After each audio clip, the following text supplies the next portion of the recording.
Hi, I'm Kriya Gangia and welcome to the Kyalami 9 Hour. It has been an exciting race weekend and it really ended in a phenomenal finish. But you're going to have to stay tuned till the end of the show to see who exactly won the race. But let's see what happened throughout the day. Well, I'm thrilled to introduce Adam Brown, the CEO of the Kyalami 9 Hour, joining me live in studio. Wow, this is spectacular, isn't it? Yeah, it's looking good, eh? The sun's shining. People are out here having fun. Having fun. It's been a long week for you guys. How's all the preparation going? No, it's gone well. I mean, it's a major event, so there's a heck of a lot of people behind the scenes putting long hours in. Yeah. Not everything goes smoothly. It's a live event, so it's about finding solutions, fixing it, moving on to the next one. And again, luckily, I've got a great team behind me that just keep delivering every year, so we're very happy. The track, of course, is looking phenomenal at the moment. In fact, I mean, many saying world class, amongst the best. We've even heard from some of the drivers, international drivers, saying this is among the best in the world. Well, I mean, exactly that. I mean, it's an iconic track. I mean, we say world class. I think it's more than that. It's one of the best tracks in the world. You have international experts coming out here, and you're looking at the track and the topography. I mean, anywhere around the track, you've got a fantastic view. You can see the action. You can feel the cars. I mean, that's what it's about. Building up to the Kyalami 9 Hour, we've put together some really cool inserts to give you some insights into the K9H. Check out exactly how high these drivers have to climb in every single lap. When it comes to South Africa, Kyalami is sitting at 1,700 meters above sea level. That is an unbelievably high altitude already. And Kyalami, the racetrack itself, also has quite a few elevations. I mean, from the lowest point to the highest point, the numbers are quite important. So I think what we need to do is find out the lowest point of the track and perhaps the highest point of the track. I think it's West Bank. Shall we take a walk? Let's take a walk.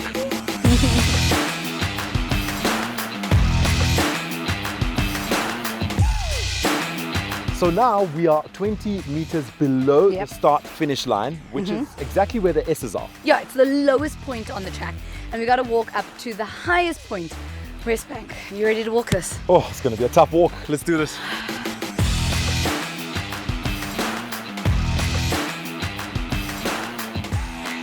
I did why did we walk here? Whose idea was this? It was your idea. I said, let's walk up. So look, now we're fast approaching the highest point of Kyalami Grand Prix circuit.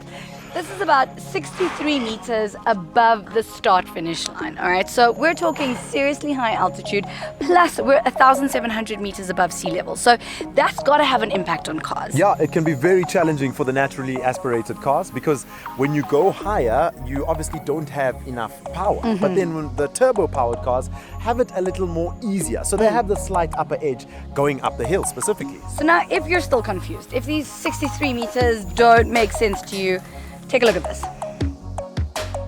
So as you saw, what goes up has to come down, right? And I think the best way to test this out is to see the incline, or decline in this case, of mineshaft. This is where everybody goes flat out. And you know what's also going to go flat out? The ball you're going to chase. I'm chasing this ball down 100%. mineshaft. Kriya, why are you doing this to me? I mean, you need some exercise. We walked up to West Bank, remember? All right, you ready? On your marks, get set, go. I gotta get this ball. Why are you doing this?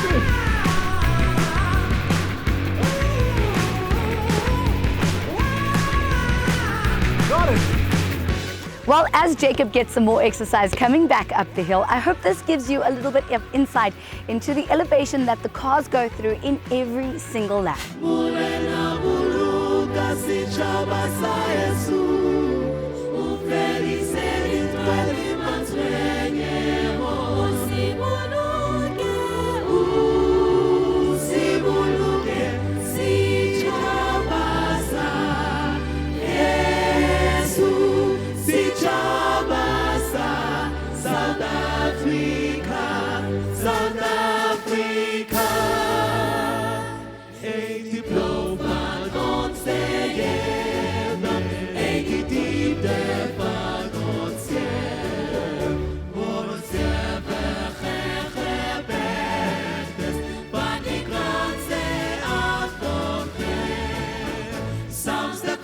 To come together and united we shall stand.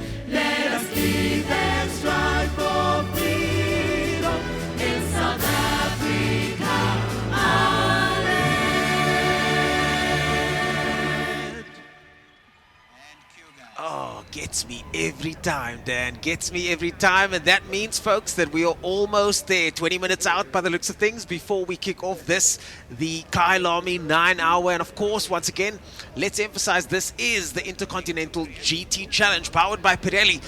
And just heard, Kriya's got some more information from down in a now busy pit lane and start line. Kriya, looks like things are getting a bit busier now. It is getting extremely busy, Ernest, and I thought because, you know, he is a South African legend at the moment, Sheldon van der Linde, I thought I'll grab him before he hops into his car. What is it like being home?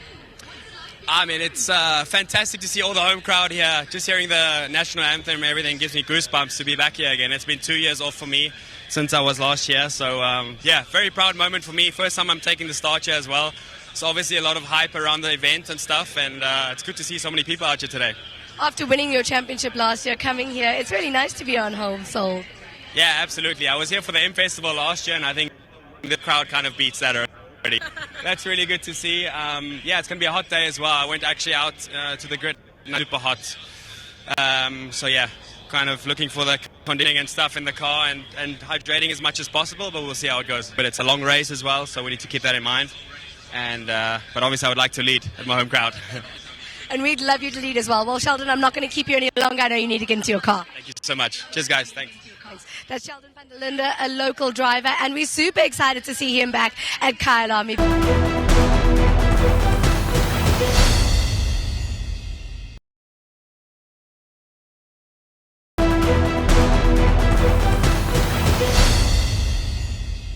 Oh, here we go, ladies and gentlemen. We are about to go racing. The lights will go green up ahead. You see the green lights about to go. There it happens.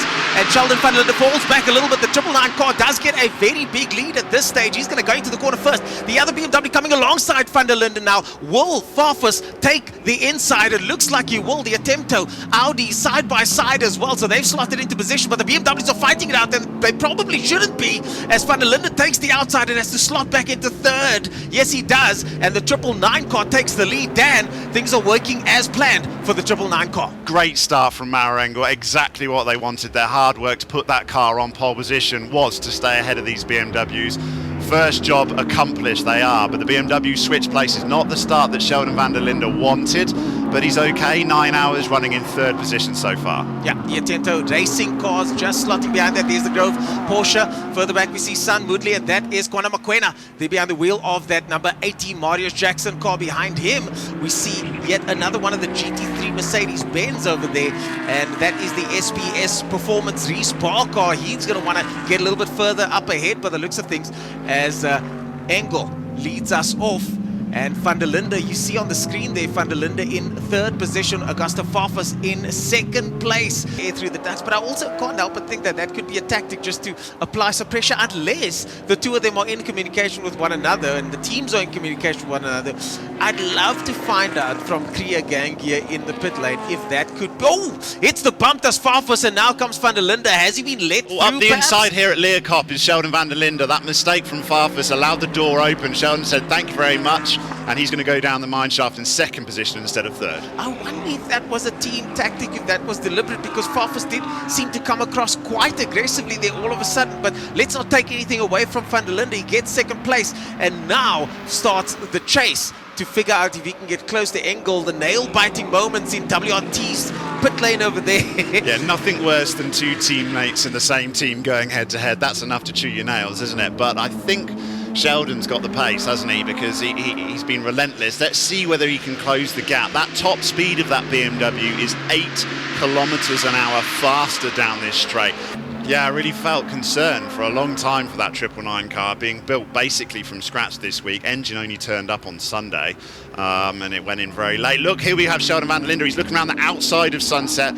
He's moving around, he's trying to get fresh air into that BMW. He's hounding Maro Engel here. He's certainly got the pace. Here we go. Is it going to be done here? Oh, no.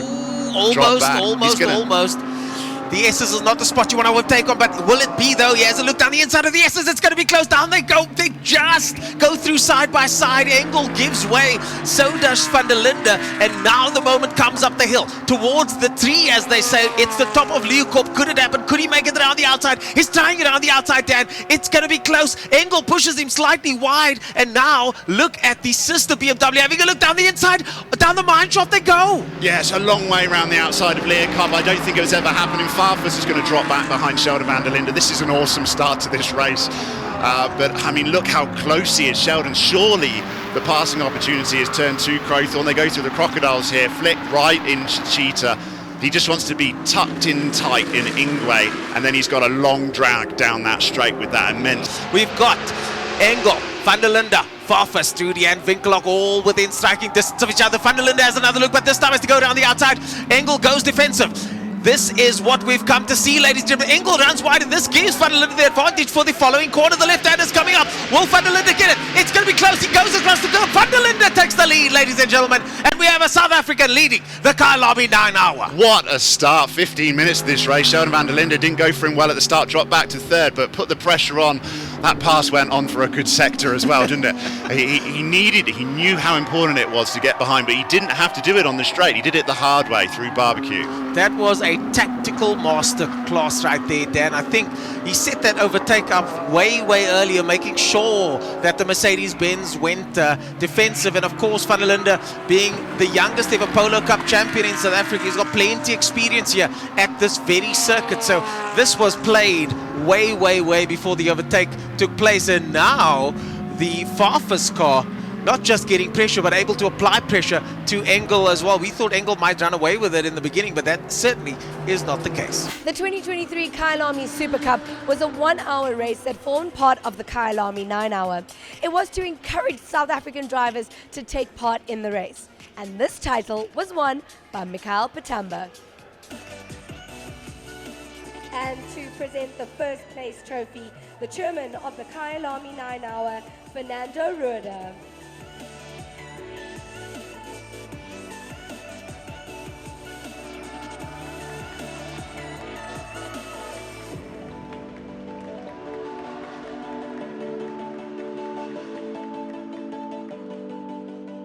Mikhail Patamba, the GT3 Cup winner for today, Mikhail.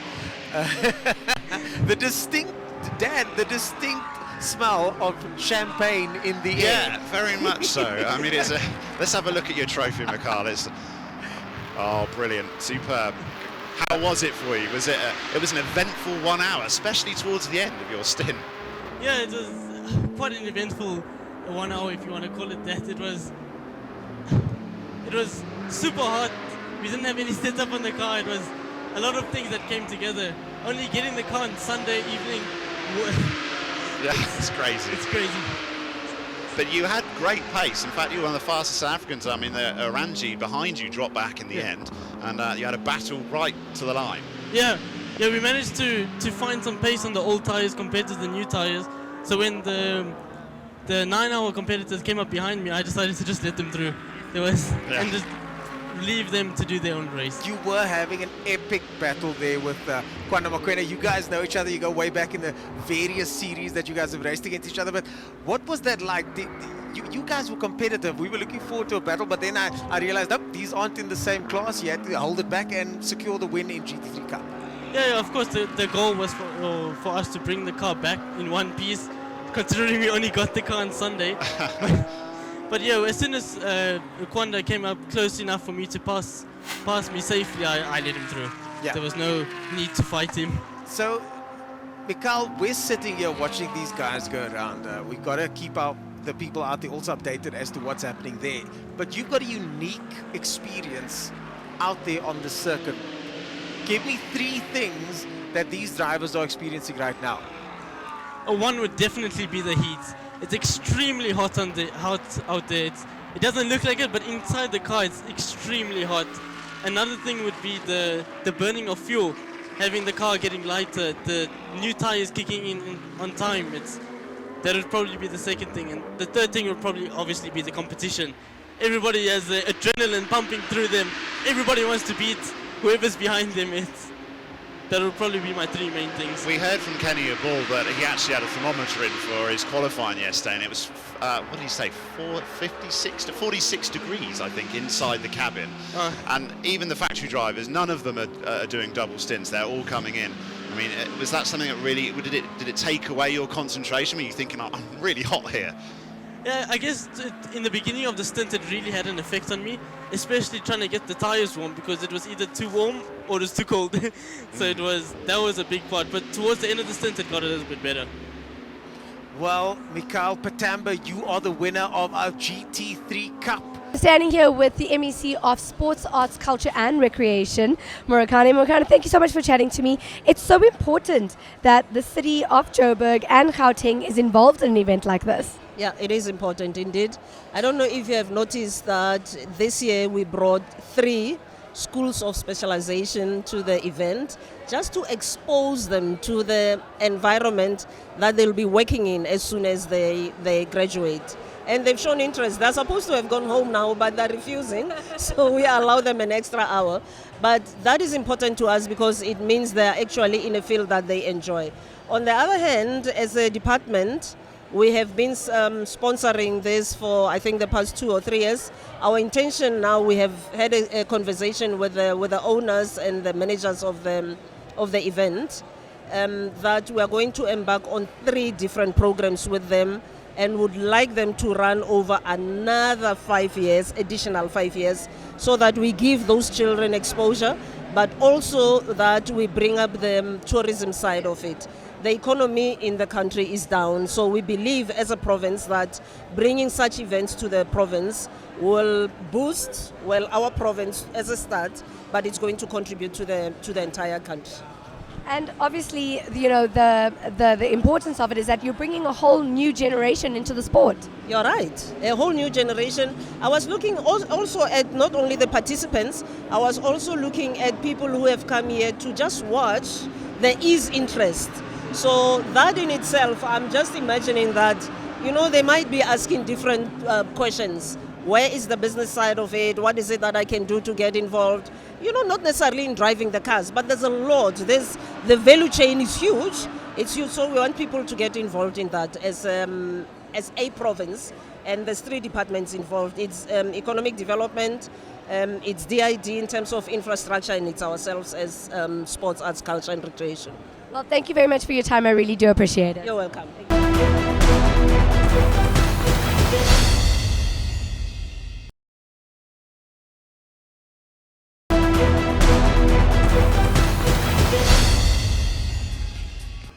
You'd never really imagine how much goes into a race tire.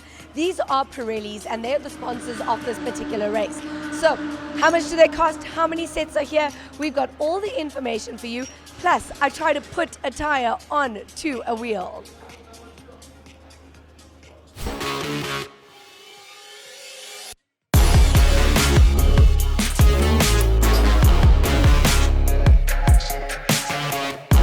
So being the Intercontinental GT Challenge powered by Pirelli, quite naturally all the GT cars this weekend will be running Pirelli P0s.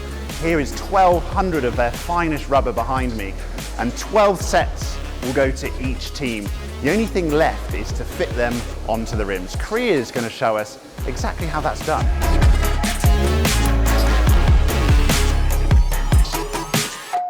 All right, so first things first, when it comes to putting rims into tires, you gotta put glue and put it on these fancy machinery, and I have no idea what's going on. We're gonna give it a try. Where are you? A little bit of glue.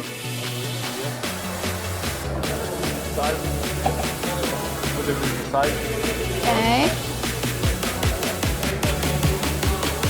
This part I'm scared about. Yeah. Okay. Hold it like that. Like that. With this joint. Yeah. You hold the arm. Okay. Then what you must put the tire like this. Okay. The valve in this position. Right. Just look that this part is like this. Uh-huh. The valve. Okay. Slowly. Slowly.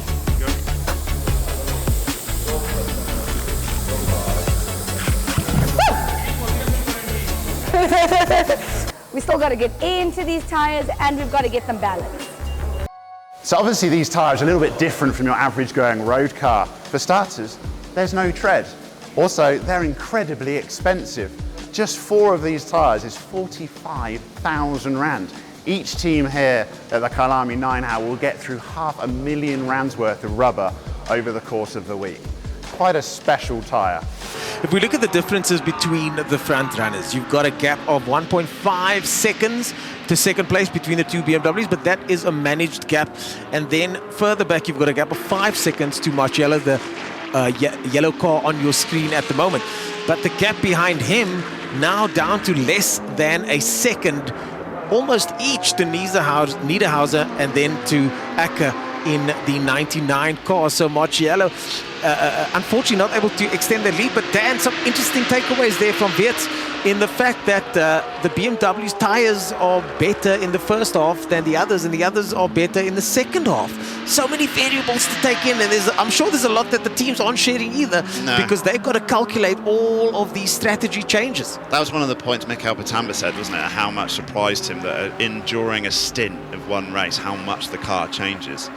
So that happens in just one stint. So over 9 hours, you can't believe how different a car will be to drive at the start in 55 degrees to how it will finish in the darkness. So the fact that we've got, after all of this time, the top 6 split by only top 5 split by only 7.2 seconds is pretty crazy, isn't it? Imagine if you had a nearly 3-hour F1 race. You're not going to have that amount of time. No, not at all. And I remember playing Gran Turismo back in the day, where after, I think it was 12 hours of a 24-hour event, all of a sudden the chassis would just bend. Right. It was programmed to just do it. It literally just bent. And in our first 24-hour race, we didn't know it was going to happen, and we thought the car had broken. So these drivers and teams have to manage all of these variables, as we now have yet another guest joining us here today, and plenty guests will be in and out. We got Matteo joining us here from Pirelli. Matteo, thank you so much for coming by. We've got a list of tire questions, and from what I hear, you are the best person to answer those questions. Well, he's got the biggest Pirelli badge on his shirt out of the 3 of us, hasn't he? So please tell us a bit more about yourself and your involvement with this event. Okay, let's say that we supply this event obviously from our facilities that are based in Europe, basically in Milano, directly from our headquarters, because we have no motorsport facilities in South Africa, except one of our distributors that is very good in supplying local customers, but for this kind of events is not structured. And we send fitting equipment, we send people, tires, to supply all the field. So all the tires are equipped all the cars are equipped with our tires.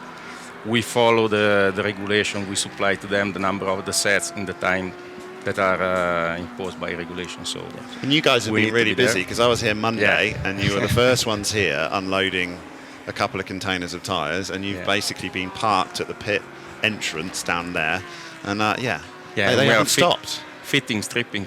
Yeah, constant. Yeah, constantly. And we did a little insert earlier in the week, putting one of those tyres on. It's a little bit involved, isn't it? When they pop onto the rim, that's quite loud.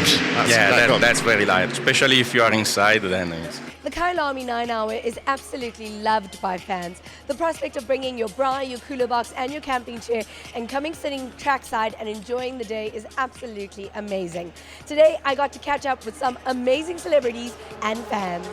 So I'm sitting here with the beautiful Danny Painter from Jacaranda FM. Tell me, how has been your 9-hour experience? Because you've been here since super early broadcasting live. I really have. This is the second time I've been at Kyalami, and the first 9-hour I've ever done. And you actually have taught me so much. It's been so amazing, and I just thought to myself, this is a very lovely way of spending a Saturday differently as opposed to football. But it's just been fantastic, lots of good conversations, just really about how we can integrate so much into the sport, but also just the visibility of women in the sport is amazing. So we're out here to support. It's been absolute fun. I'm an F1 fan, so I know season starts next week, so I'm already like chomping at the bit for what's going to happen. But this is such a great way to like pre-start the season for me. I didn't know much about what this was when I got here, But then when I got here, I was like, oh, okay, cool. They're actually racing for 9 hours. That's crazy. It's fantastic. It's my first ever, I must say, it's my first ever motorsport event. Done a lot of sport events in my life, and this is really cool. Just seeing the pits happen live. You know, you see it on TV. Let me just say, guys, it's not the same as on TV. And it's been a journey. It's been to go to the pits, to go onto the starting grid, to talk to Van der Linde before he started. I'm actually an Audi supporter. I don't know if I'm supposed to say it, but I said to him, I wish you're a South African. I'm a true South African. You got to win this race.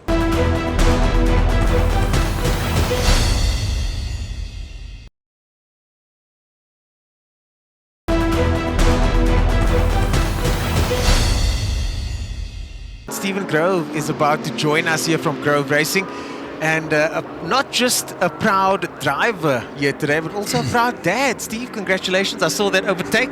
You saw the overtake. Things are looking good for the team so far. Yeah, listen, he's drove great today. It's probably I don't think I've seen him drive that well for so long. He went out, he was 45 seconds behind. He knew the job he had to do. It's dark. And he pushed, and he was patient and got a bit of aero wash trying to get past, and then got past. So put us into second position, so he's done an outstanding job. He did a great first stint as well, I thought. He was right on the pace and then holding on to the back of the lead pack for his whole stint, so quite impressive. Yeah, for a kid that doesn't do it full time, works in our business, to be able to come and do what he did, he's driving really well. We're in the car a lot more now, so he's done a fantastic job.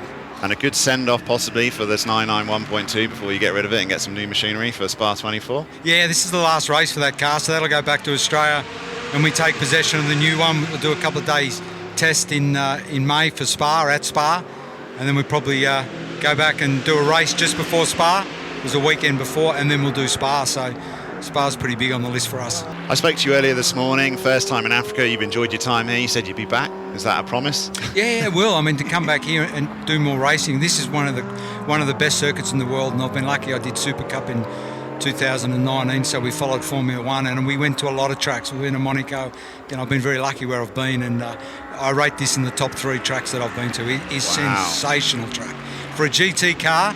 It is absolutely sensational. I love it. Why do you say that? Could you elaborate on that? Just we like to hear these things here in South Africa. It's quite hard because there's no rest time here. You know, Bathurst, we got rest time. We got the main straight and the straight down the back. Here, you don't have any time to rest, so it's very demanding. It's high-speed corners, and that's the stuff that really makes what I think is good racetracks. It's not stop and start corners. They're really high speed, and you got to be on it left, right. And you can pass. It's really a sensational track. Well, Steve, thanks so much for joining us. Good luck to you and the team. Good luck to you and your son. And of course, we'll be cheering for the Spa 24 hours in just how many days? 121 days, Dan? Yeah, not long really. Well, it sounds like a lot when you say that, but yeah, you've got 1 hour Bamba stops. You're going to sit in the garage. You're going to enjoy it, no doubt. Yeah, I'm going to enjoy that. Superb. Thanks ever so much for bracing us with your presence here in South Africa, and we look forward to seeing you back again. Thanks for having me. Brilliant. Cheers. Thanks. That was Steve Grove from Grove Racing, of course, now battling it out currently in second position in the Pro-Am standings after that incredible pass on Stoltz early on, really capitalizing. And the conversation that we had earlier on, Dan, about that, how that overtake took place. GT racing is all-encompassing, isn't it? It's not just about straightforward overtakes. It's about one of the lead cars coming out the pits, and then all of a sudden the opportunity presents itself. It was amazing. a fantastic pass, and yeah, that it was a Pro-Am driver driving like a pro. Exactly that. He did everything he needed to do. He took advantage of the BMW coming out, and it was a poacher's pass. Yannick, congratulations on the position so far. You got 31 minutes to go. What is the feeling in the pit lane at the moment with you guys leading the Pro-Am category? How are you feeling? What does it feel like to have 30 minutes to go on a 9-hour race leading? Honestly, for me, pretty relaxed right now. Jules is in the car. I'm sure he will bring it home. As long as everything is okay on the car, I think we're in a quite comfortable position, 2 laps ahead as far as I know. So yeah, it was an awesome race, and I'm pretty chilled actually. For you were called in pretty last minute to do this race. Kenny, I mean, he must be pretty happy with your performance. You must be Dan, very we've got happy someone with off your track, the 86 car. Sorry to interrupt you there, Dan. The 86 car is off track, and this proves disaster for the 86 car. That is the local outfit with Ari Neveling behind the wheel over there. Hopefully they're not stuck.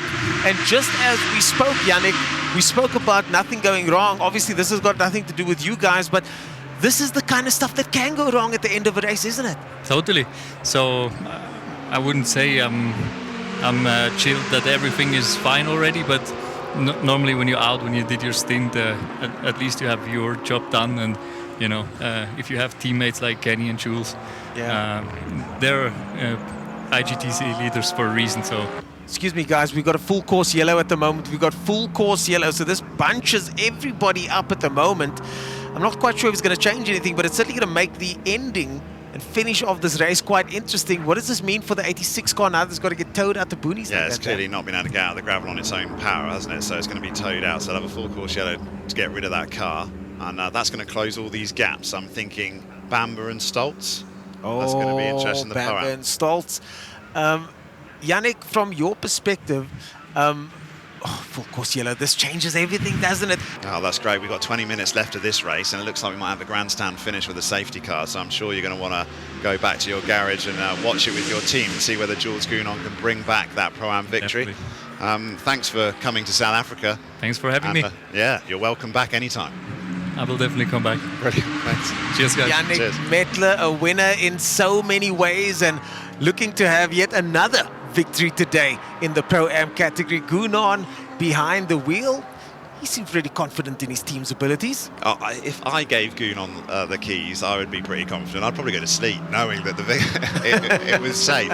I mean, that's the safest hands ever to pass the keys over to Jules Gounon, isn't it? Well, someone with safe hands, Stuart White behind the wheel of the safety car. Yes, he's got Finally. to use it. He probably had to be woken up, not thinking he's going to get a chance. And then, with only half an hour left of this race, Stuart White is faced with driving that safety car in the dark. Is the safety car still going to stay out there? We're going to wait and see now. I don't think they haven't got to the lead group yet, have they? So, and you're not allowed to go fast. You'll have to be able to go. Oh, and there they go. There go the leaders now. The BMW still leading off the Audi in third position. We have green flag racing. The Audi now will try and get past Niederhauser, having a look at those two BMWs, but the BMW is still in the lead, both of them. And further back, the gap, though, for Bamba and Stoltz is now 0.8 seconds, Dan. So Bamba and Stoltz are in this fight as well. The two of them are fighting it out. Stoltz applying the pressure on that Porsche further back. But in front, Niederhauser not able to get close to that BMW. And we want to have a big cheer here in the stands for Sheldon van der Linde. I want to be able to hear it from my booth. Let's replicate that pass in the first stint from Sheldon van der Linde as he comes round, hopefully to take victory here at Kyalami 9 hour. 1 minute to go. Wow, Dan, what an incredible 9 hours this has been. Just look at how nervous those BMW team looks and watches on. They could have a 1-2 in the next minute or so as Sheldon van der Linde comes through for what could be his last lap. And we hear the car storming by the commentary booth. BMW, Audi, Mercedes, Porsche, and a string of Mercedes followed by Jackson as the South Africans also try and make their way through. Neveling there, the 86 car, and Jackson in the 80 car still out there circulating. And this, as confirmed by the timing board, is the final lap. And this is not what was predicted earlier on. Of course, the 999 was starting on pole position. He's currently in the pits. It just shows you how things can quickly turn around in GT racing. Yeah, I think for a lot of people turning up to this circuit this morning, it's what they wanted to see. Local boy Sheldon van der Linde coming through. And final lap, can you only just imagine the excitement in that cockpit right now? He has an opportunity to bring the M4, all that hard work by Team WRT switching from Audi into the BMW. They haven't had it easy. They've had to work for it. They've had to really learn that car. And their hard work's paid dividends here. Oh, the team make the customary walk. We can hear the cheering. Yeah, I love it. Let's have a bigger cheer for Sheldon van der Linde here, winning the Kyalami 9 hour. Oh, they make the walk to the pit wall. Of course, they want to cheer their driver. It's not over yet, Dan, as they make their way through the final sequence over here. I'm holding my breath ever so slightly. Van der Linde makes his way down the mine shaft for what could be the last time. Going through the final sector of this circuit now. Of course, the iconic corners up ahead. He's got Crocodiles, he's got Cheetah, he's got Ingwe to navigate. And then, of course, he's got the checkered flag in front of him. Ladies and gentlemen, Sheldon van der Linde takes the final corner, makes his way towards the line, bumps his fist in the air. The crowd goes wild, and there's the cheer, ladies and gentlemen. Sheldon van der Linde is your winner of the Kyalami 9 Hour. This is the Intercontinental GT Challenge powered by Pirelli. His teammates give the camera the clap. Yeah, Charles Verts looking very happy with himself. WRT, they came here last year with Audi. They had a bit of a nightmare this year. It's all been worth it with the M4. And well done, fans. You didn't let me down with the cheer for Sheldon van der Linde. Things just to confirm. So Dries van Thor, Charles Verts and Sheldon van der Linde in the 32 BMW take overall victory. Followed closely by the 33 BMW and Philip Eng, Augusto Farfus and Maxime Martin. Perfect start from WRT. And they're looking to try and push that through into the following rounds of the IGT Challenge. Audi, though, Patrick Niederhauser, Matteo Drudi, Ricardo Feller take the final podium position. Yeah, just behind that Winkelhock, Marshall Acker. But of course, the tail of the tape points to Kenny Abul, Mettler and Jules Gounon in first in Pro-Am. Just behind that, Bamber, Grove and Grove. But Stoltz pushing hard right up until the end to try and secure that position. It just wasn't enough though. But they did, however, get third in Pro-Am. Further down the order, we've got the South African teams making it through. And GT Cup win, of course, was completed earlier on by the NGK Pablo Clark racing car driven by Mikael Patamba. Yeah, that was he was so chuffed. It seems like a long time ago, doesn't it? It was actually a long time ago. Got it 8 hours ago to be exact. Let's go to Amanda.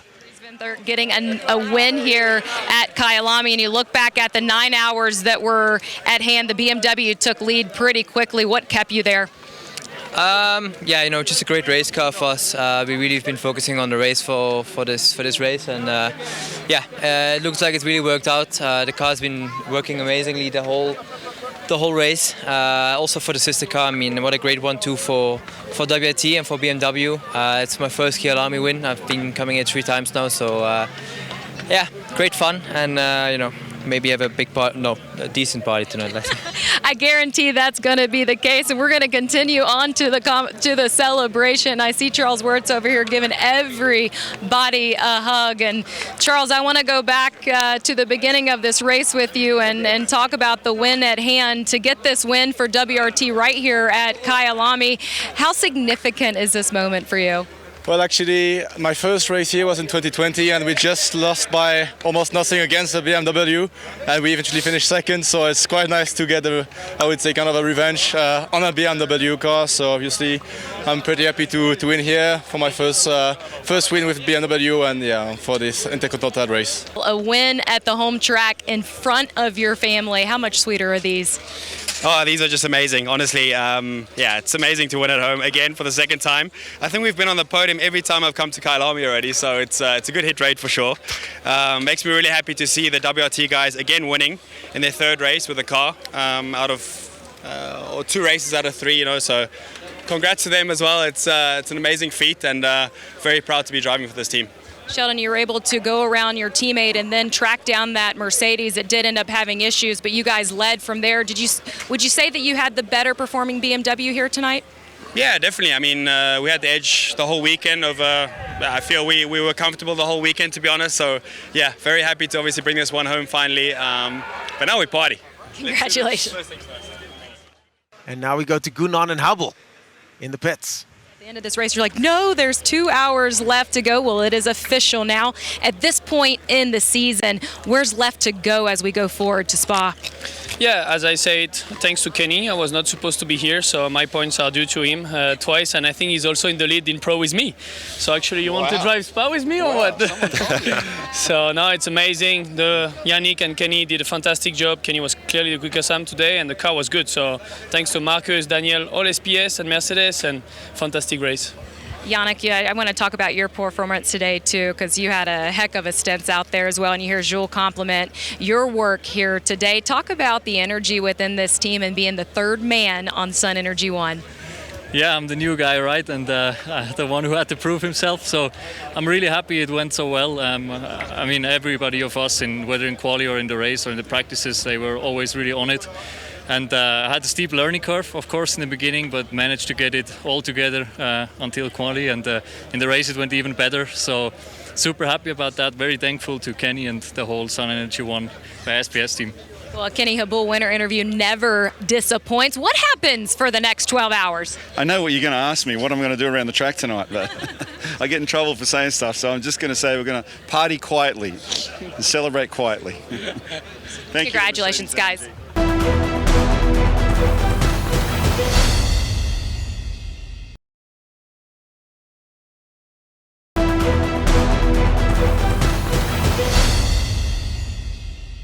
Welcome back to the Kyalami 9 Hour. Let's take a look at some of the race highlights. Here's the highlights of this race. Oh, the start of the race was intense. The BMWs immediately started applying the pressure, not just to the lead car, but also to each other. But eventually, there they got past that Mercedes-Benz. Yeah, huge moment at the start when Sheldon van der Linde managed to get through and the crowd went wild. Audi pushed the whole way as we see them flying dust into the sky. Acker, of course, going off the circuit there, but the BMWs were to stay in 1-2 right up until the end, but it wasn't without threat from the Audis with incredible pit stops. And then, of course, this overtaking maneuver by Winkelhock on the 999 cars. They touched. We suspected there might be something amiss there, but Grenier with no issues other than the issues that later plagued the car. Yeah, that was great pass by Marcus Winkelhock. It sort of emulated what Sheldon van der Linde did earlier on in his first stint, and that's when it started going wrong for the 999 car. Acker in the Attempto Racing had a few excursions off the track, even though he did set the fastest lap at the time, but a bit of a dirty stint from him. Yeah, he himself said that the stint wasn't as clean as it could be. What was clean was the drives from the BMWs. We saw, though, they did get involved in some tussles with backmarkers, but with other category cars, Pro-Ams to be exact, and then the nighttime fell and became a little bit more difficult to identify the cars, but we had a system, didn't we, Dan?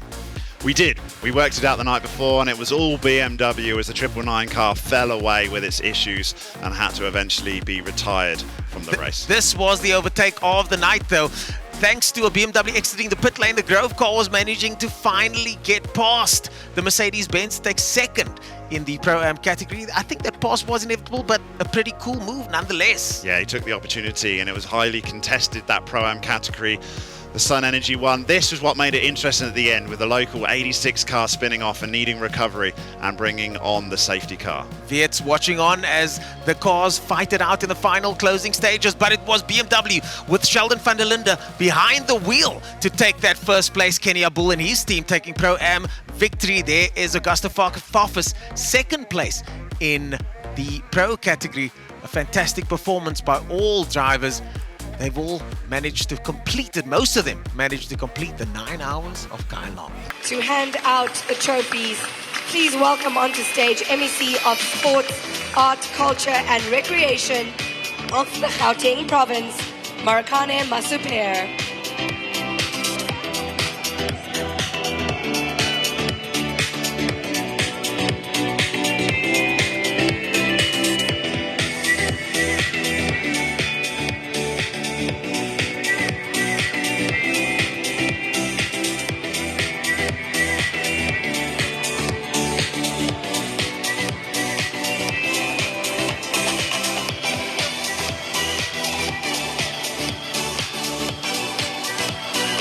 And please welcome onto stage Tassim Mutara, MEC of Economic Development for the Gauteng Province.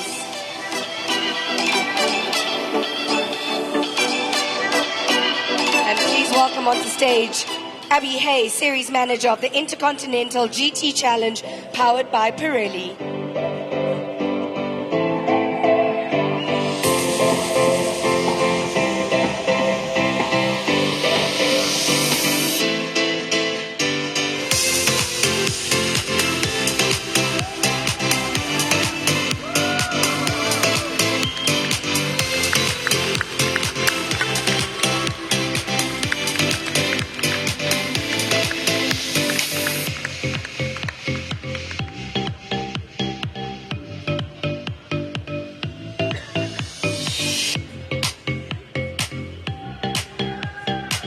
Ladies and gentlemen, please put your hands together for the Pro Am Podium. To hand out our medals, please put your hands together for Tasneem Mutara, MEC of Economic Development of the Gauteng Province.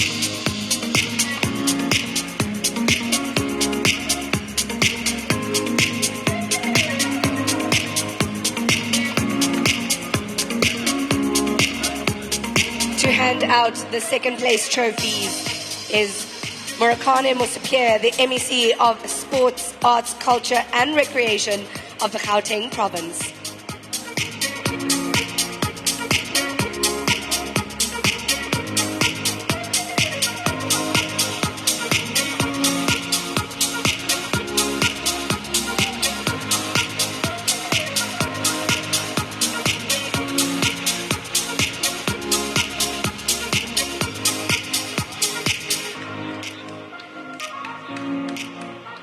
And the first place trophies are handed out by MEC Tasneem Mutara of Economic Development in the Gauteng Province.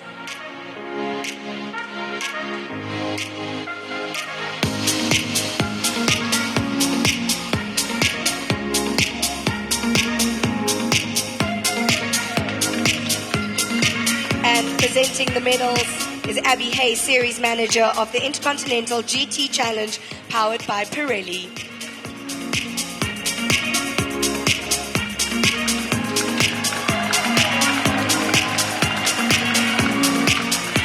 And that's a wrap on the 2023 Kyalami 9 Hour. It has been an exciting 9 hours of racing, and we can't wait to see you next year. From myself, Kriya Gangia, goodbye. Thank you so much, Kriya Gangia. She's been getting us all that juicy information, hasn't she? Yeah, where would we be without Kriya?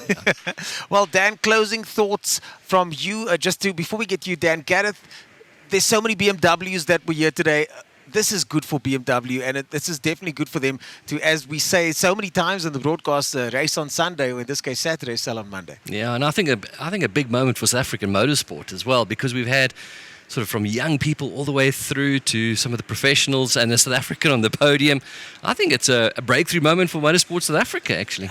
Very good stuff. And Dan, from you, any closing thoughts from you before we cut the broadcast after over 9 hours of sitting in these seats? Yeah, I'm just wondering whether we're going to see a lot of M4s on the road now, and I'm going to have to fight my way through traffic. Hopefully their indicators work on the cars. We certainly saw that Sheldon had a problem with his brake light over there, at least one of his lights. But jokes aside, a fantastic performance by multiple teams, the South Africans, the drivers that have visited us here. My name is Ernest Page, joined by the rest of the team. Thank you for watching the Kyalami 9 Hour. It's been a fantastic race. This is the Intercontinental GT Challenge powered by Pirelli. And we'll see you guys at the next round.